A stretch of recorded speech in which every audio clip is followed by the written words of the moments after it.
Section 1. You will hear a telephone conversation between an operator and a caller. The caller is inquiring about car insurance. First, you have some time to look at questions 1 to 4.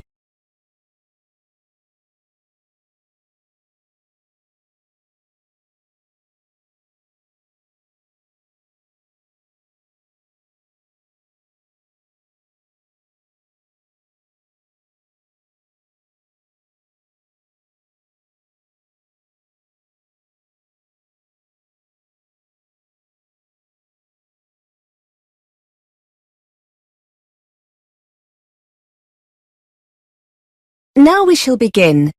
You should answer the questions as you listen, because you will not hear the recording a second time.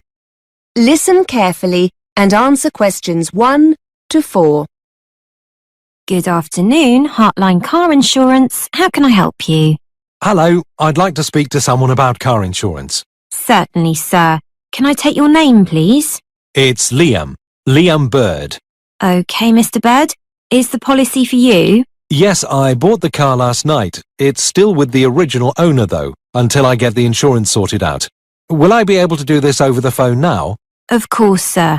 If you have all the information we need to process the application, we should be able to sort it out for you immediately. Could you tell me the make and model, Mr. Bird?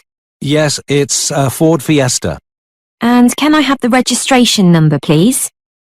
Yes, it's 3R1JTW. OK. I can see it's a 2002 model, is that right? That's right, yes. And what's the current mileage, Mr. Bird? Very high, unfortunately. 90,000 miles. OK, it's obviously very reliable. Hopefully, yes. And how many miles will you be driving per year? Probably about 6,000 a year. OK. And where will the car be kept overnight? Well, I don't have a garage or a driveway, so it'll be on the road. OK, nearly there. When would you like the policy to be effective from? Immediately, I suppose? Yes, I'm hoping to drive the car home this evening. So could I be covered from today? Yes, that's fine. Now, do you want fully comprehensive cover or third-party fire and theft? Just third-party fire and theft. It's only an old car. And how much no-claims bonus have you got, sir? 6 years. Before you hear more of the conversation, you have some time to look at questions 5 to 10.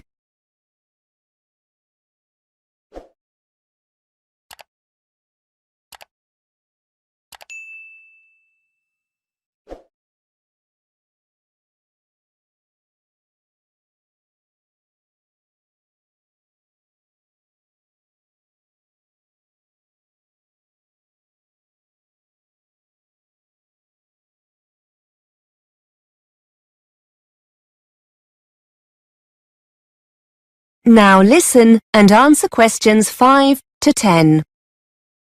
OK. Have you decided to take up any of our additional cover options? Legal cover for a small fee each month. And we can offer a very competitive rate for driver injury insurance. Or we could... No thanks. Sorry, but I've already looked through what's available on your website and how much it all costs.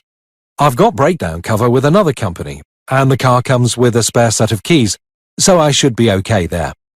I'd like to take out the 14-day courtesy car, though, and keep my no-claims bonus. So I'll protect that, and I'd like to have the windscreen cover as well. OK, Mr. Bird. So that's third-party fire and theft with additional cover for a courtesy car, protected no-claims bonus and windscreen cover. That comes to £425. We'll need to see proof of your no-claims bonus. Can you send this to us? Yes, no problem at all. OK. I just need your payment details and I can process this for you. So, can I have your full name, please? It's Liam Bird. That's B-Y-R-D. And your address? 35 Botterville Crescent, Birmingham, B561ED. And your date of birth? The 11th of November, 1969. And your telephone number, Mr. Bird? 0121 677 9887. How will you be paying, Mr. Bird? By credit card? By debit card, if that's okay. Yes, fine. What kind of card is it? It's a Visa card. Okay. Can you give me the full number that runs across the centre of the card? Yes, it's 2337 4006 2005 1551. And the 3-digit security number on the reverse of the card? Okay, hang on. Yes, it's 426. Thank you. Finally, can I just ask you how you got to hear about our company? Yes, sure. I found you on the internet. Thanks. Okay, your payment has been processed successfully. You're now covered, Mr. Bird. Would you like us to send your documents to you, or are you happy to download them from the website? Would you mind posting them to me, please? I'd like a paper copy and my printer's not working. No problem, Mr. Bird. That is the end of section 1. You now have half a minute to check your answers.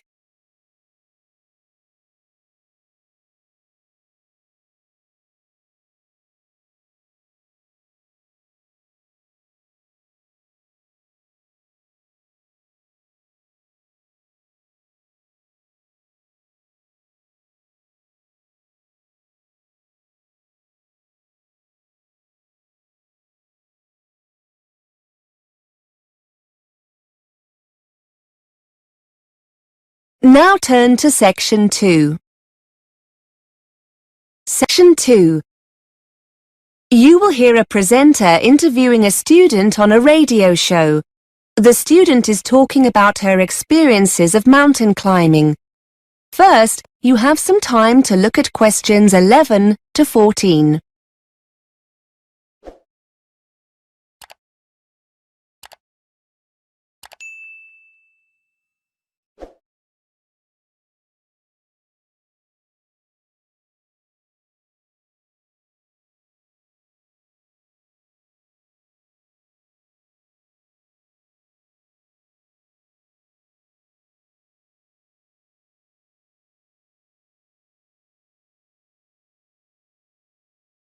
Now listen and answer questions 11 to 14.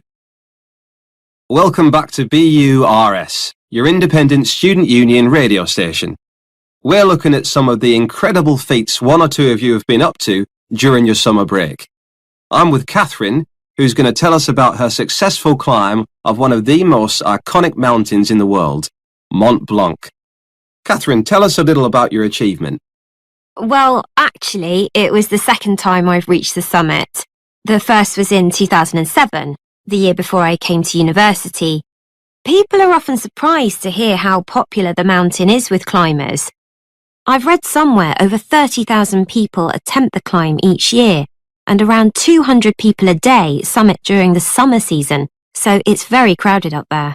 Unfortunately, it's also potentially very dangerous. In July 2007, the months before I did my first climb, the death toll reached 30, mainly due to bad weather conditions. The sheer number of people can cause falling rocks, which only adds to the danger. Before you hear more of the interview, you have some time to look at questions 15 to 20.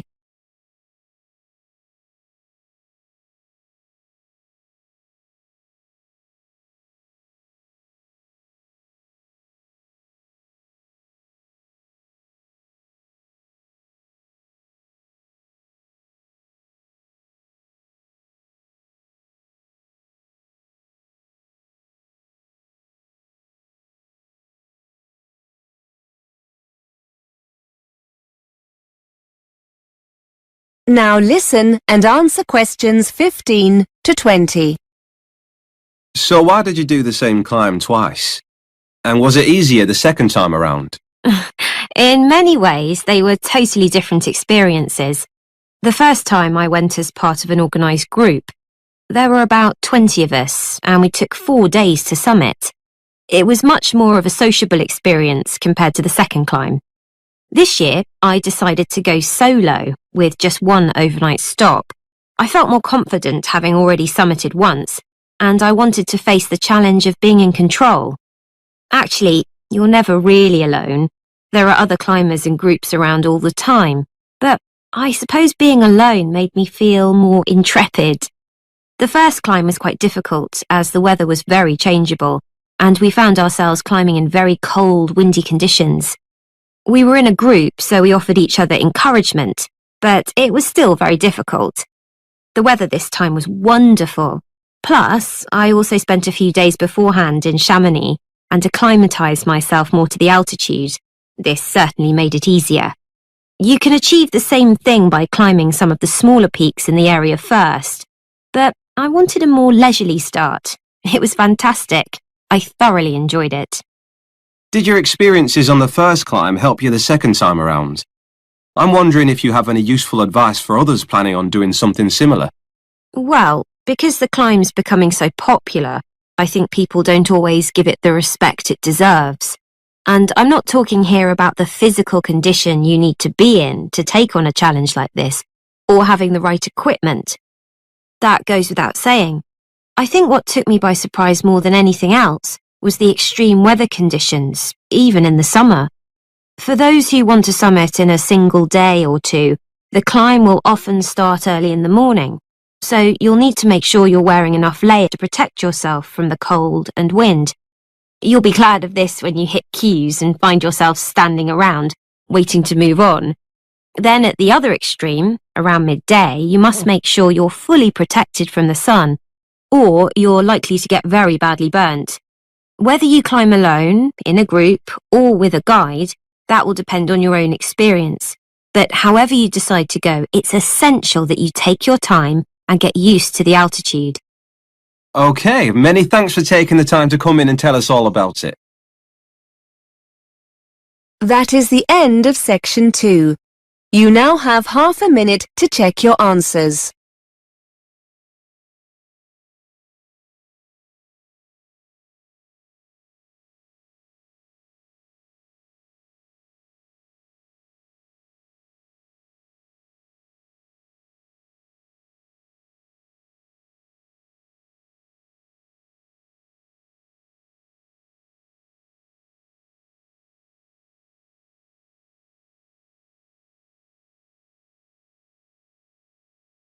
Now turn to section 3.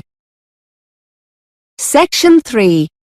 You will hear two students talking about revising for exams. First, you have some time to look at questions 21 to 23.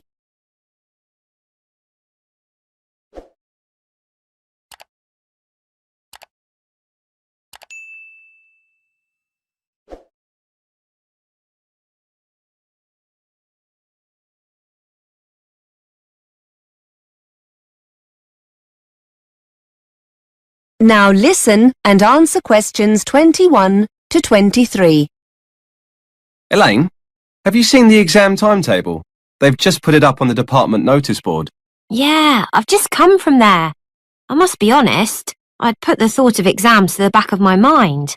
Now the dates are there, it all seems a little scary. Have you been revising much? No, not really. We've got a month, so I'm going to really get going on it now. Why don't we try and work together? Yes, let's meet a few times a week. I don't like working on my own. I never seem to be able to focus properly. What about Tuesday and Thursday? Oh, no, I have a late seminar on Tuesday. Monday and Thursday? What about that? Yes, that'll be okay. How do you go about revising? Have you got any tips? Well, our tutor said we shouldn't start background reading or writing notes until we're clear in our mind what we need to revise. He said with a revision timetable, so we know what to revise and when. That sounds sensible. Then we can use the timetable to work independently. It'll help us to make sure we're both working on the same subjects. We can make that the first thing to do in our first session. Write up a timetable. OK. I reckon the kinds of things we can do on our own in between meetings are things like arranging our materials, lecture and seminar notes, handouts, feedback from our tutors, that kind of thing. If we arrange all these by subject, according to the timetable, it'll help us get organised. Before you hear more of the conversation, you have some time to look at questions 24 to 30.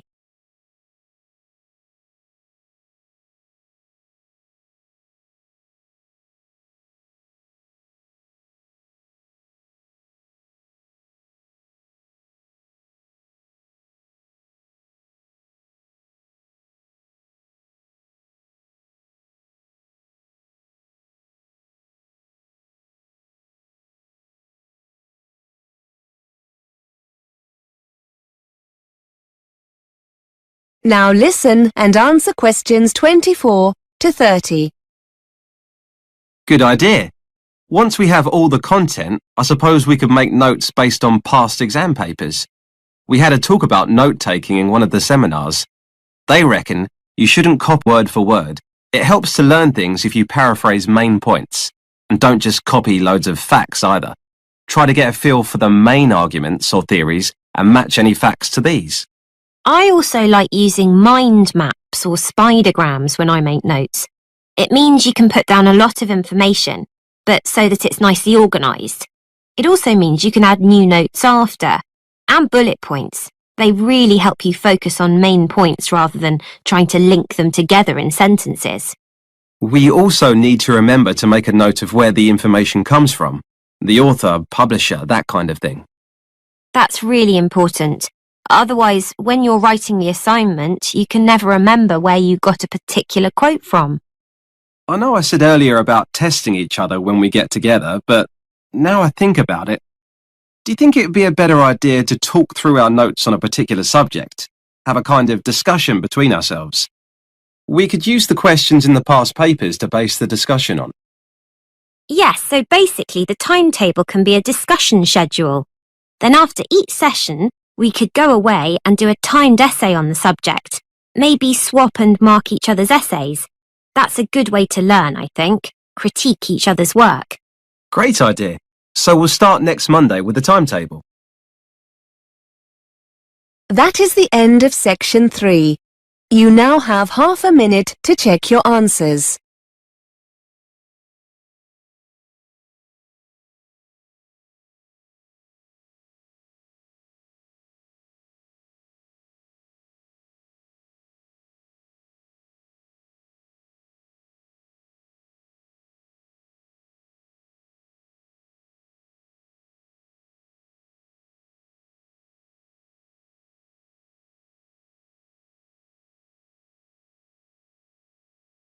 Now turn to section 4. Section 4. You are going to hear a student giving a talk about her research project on the subject of urban design. First, you have some time to look at questions 31 to 37.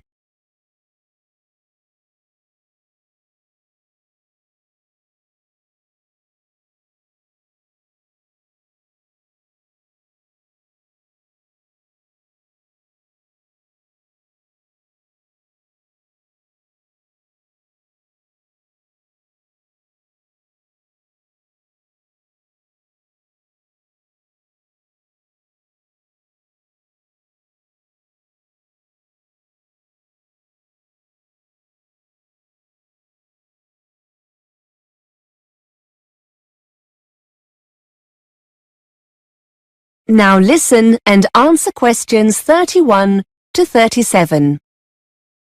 OK, everyone. This week it's the turn of Carol to talk about the progress of her research project. Over to you, Carol. Thanks. Yes, hello everybody. I'm going to talk about something called shared space and the research I'm in the process of carrying out into people's attitudes to this, as it might affect them in their local community.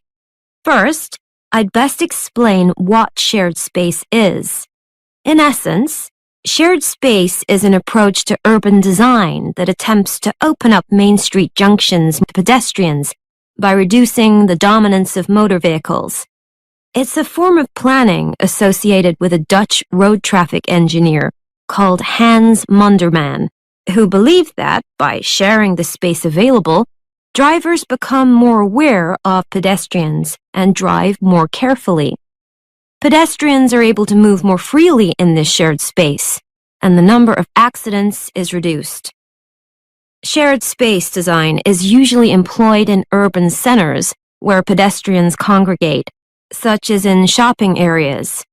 It usually results in demarcations between vehicle traffic and pedestrians being reduced or removed altogether. This includes features like curbs, road surface markings, and traffic signs.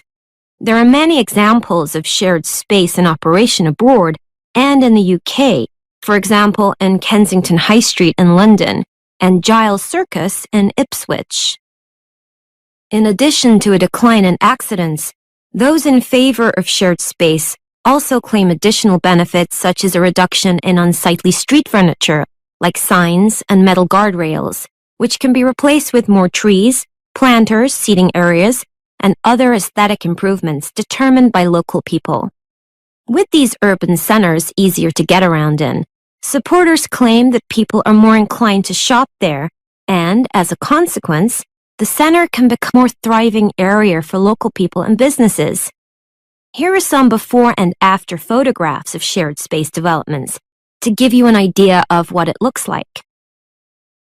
Despite all its advantages, shared space is opposed by various interest groups. Some motorist organizations claim that the system means drivers lose important information through the reduction of signage. Those representing blind people argue that removing features such as curbs, railings, and barriers between pavements and roads takes away familiar support and means this group of people cannot negotiate their way as easily as other road users. Cyclist representatives have also criticized some aspects of the scheme, arguing that, despite benefits, some cyclists feel more bullied by motorists and consequently less safe. Supporters of shared space themselves also point out that a lack of experience and understanding of shared space by planners can lead to negative experiences for all these groups. Before you hear more of the talk, you have some time to look at questions 38 to 40.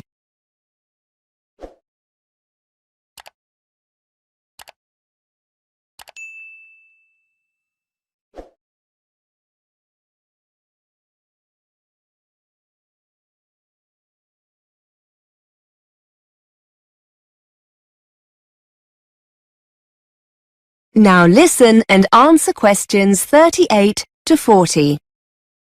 To carry out my research, I approached a local campaigning group in my area who were interested in adopting shared space in our local shopping center.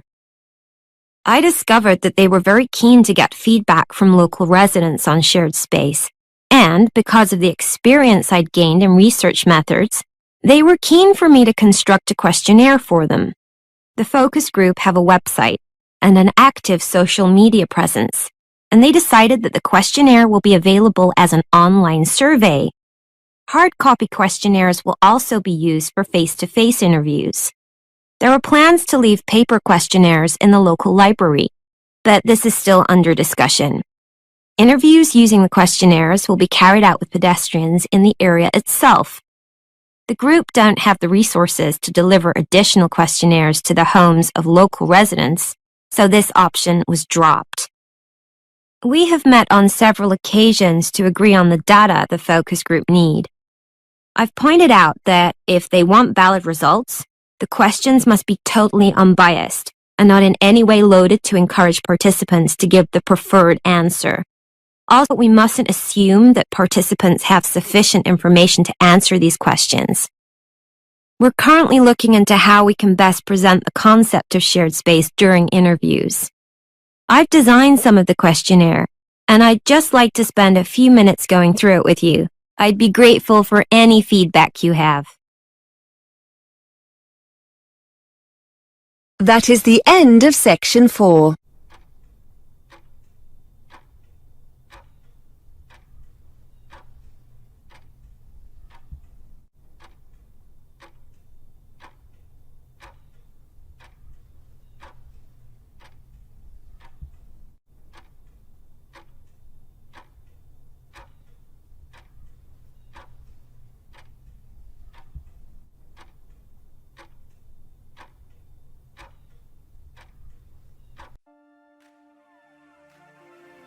That is the end of the listening test. In the Ielts test, you would now have 10 minutes to transfer your answers to the answer sheet.